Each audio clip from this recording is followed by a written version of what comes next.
True courage arises when we face our fears with a steady heart, turning moments of doubt into powerful acts of determination and resilience.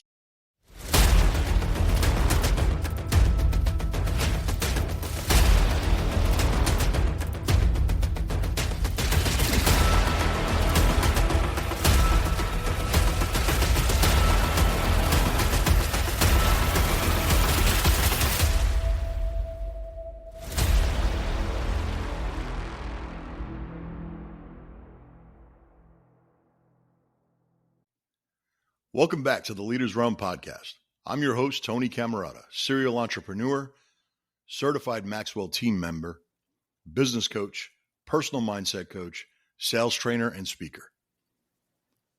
In the Leaders Realm, we're building a team of titans, all while activating a beast mode mindset. Each week, we're building a mental toughness, a stronger belief in ourselves, becoming stronger in our faith, and we're building leaders for tomorrow. So last week, we discussed imposter syndrome, how to identify it, how to overcome it, the self-doubt that most of us live with day after day. I just want to thank each and all of you for tuning in. At least listenership has just been going off the charts week after week. So I really appreciate that. And also the words of encouragement that you guys are sending me are just so powerful, guys. I really, really do appreciate each and every one of you for taking the time to send me notes and rating the podcast and just listening in week after week. Since we touched on self-doubt, I thought we would delve into fear this week. You know, with all that's going on around us and the divisiveness and the arguments back and forth and the things that are going on worldwide, it's so easy for us to just get all consumed with all of that and all of the fear-mongering, and it just causes us to just naturally fall into this rut of being fearful of everything. So I thought we'd delve deep into it a little bit today. Talk about the fear of engagement, the fear of stepping outside of our comfort zone. You know, if you're like me, you're probably saying, well, but I don't understand. Fear is natural. Why would we want to overcome something that's supposed to protect us? How do we separate a good fear from a bad fear? Well, sit back, grab that coffee, and let's discover the truth about fear together. Yes, fear is a natural emotion. It's designed to protect us from danger. But often, our fears are not about the immediate physical threats. They're about uncertainties and what-ifs. Fear can be paralyzing, but it can also be an opportunity, guys, if we allow it to, for growth and faith. Now, it's important to understand that as long as we're growing, fear will never disappear.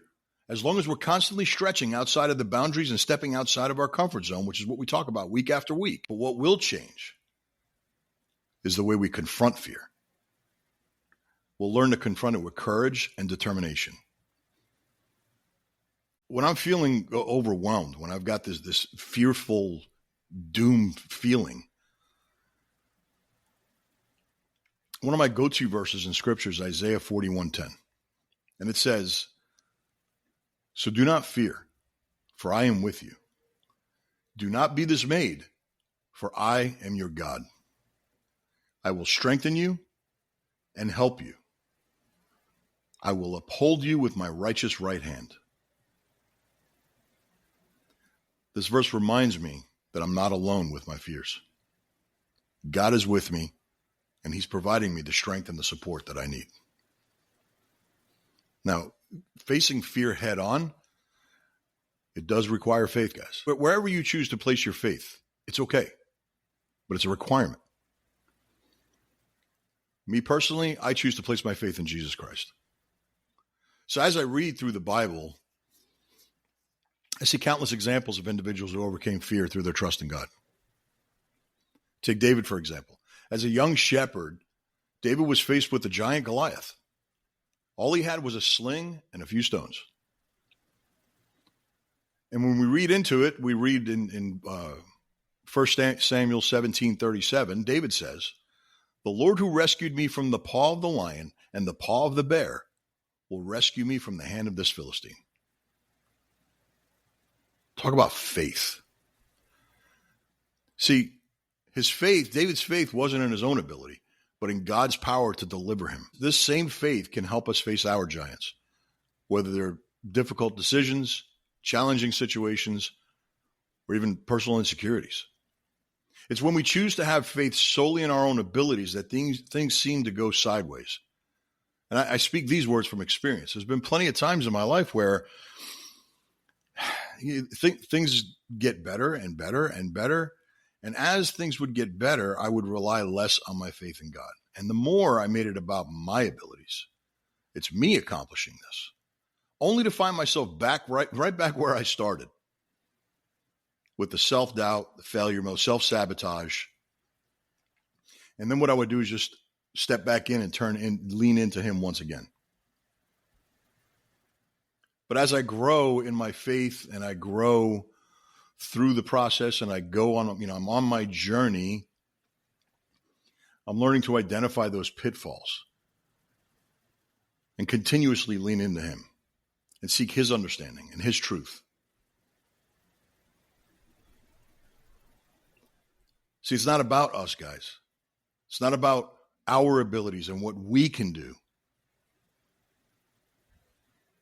Doesn't matter if it's a relationship, business deal, if you're an employee or a leader. We all need some sort of faith. It's important to know that there's a good fear and there's also bad fears. The bad fear is the fear that we need to overcome to become the best that we can be. Good fears are not really a fear, but more of a level of respect for something or someone, like the fear of electrical shock. Do we really fear the electricity? Or do we respect the fact that electricity could bring us harm or even death? Same comes to mind when I think back to when we were kids playing ball in the streets. It wasn't a fear of the street. It was a respect for the danger of the cars. See, these are good fears, or what I call respect for potential danger. I don't like to call them fears.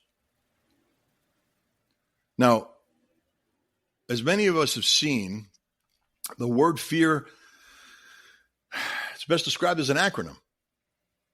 False evidence appearing real. False evidence, where does it come from? Guys, based on what we've been talking about and the topics that we've been discussing recently, wouldn't you agree with me that the false evidence is created when we tell ourselves lies, which then creates a self-doubt, which then convinces us to fear? See, the bad fears are the ones that are defined in the dictionary as an unpleasant, often strong emotion caused by anticipation or awareness of danger. An unpleasant and often strong emotion caused by anticipation or awareness of danger. Who's anticipating? Who's making us aware? We are. See, these fears include the fear of speaking in front of people. It's my number one. It's definitely my biggest fear. Fear of heights. Fear of spiders. Fear of flying. I could go on and on and on listing of all the bad fears, but I'll only share one more with you. The fear of what others may think about you, or the fear of ridicule.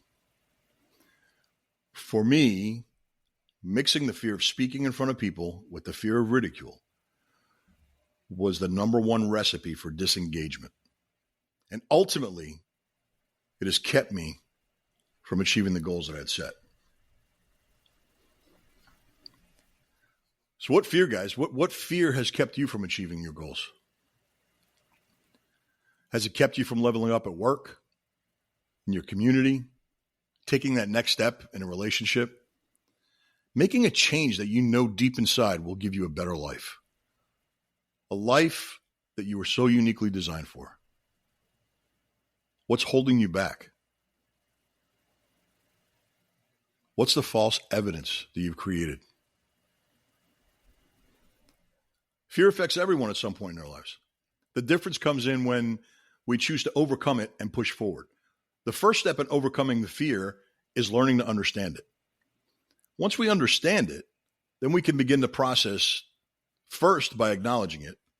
You see, most of us, when we're faced by fear, we choose to suppress it or just simply ignore it. And what that does is it just makes it more powerful. By acknowledging the fear and where it's coming from, puts us in a position to take control of it. And once we take control of it, then we can go on to the next step of breaking it down. So often our fears, they just seem so huge, so insurmountable, because we view them as one giant obstacle. But when we break the fear down into smaller bite-sized pieces, more manageable parts, it's then that we're able to tackle them step by step, one by one. Focus only on what you can control. Fear often arises from a sense of losing control over something. Focus only on the aspects of your situation that you can control and take action on those and those only. When we stop and do this, we realize that the fear that we're facing really has no power over us. And if the fear has no power over us, then the only place we can look is in the mirror, guys. See, we are the party responsible for holding ourselves back and not fear. Saying you're afraid is a cop-out, guys. Saying you're afraid, it's an excuse.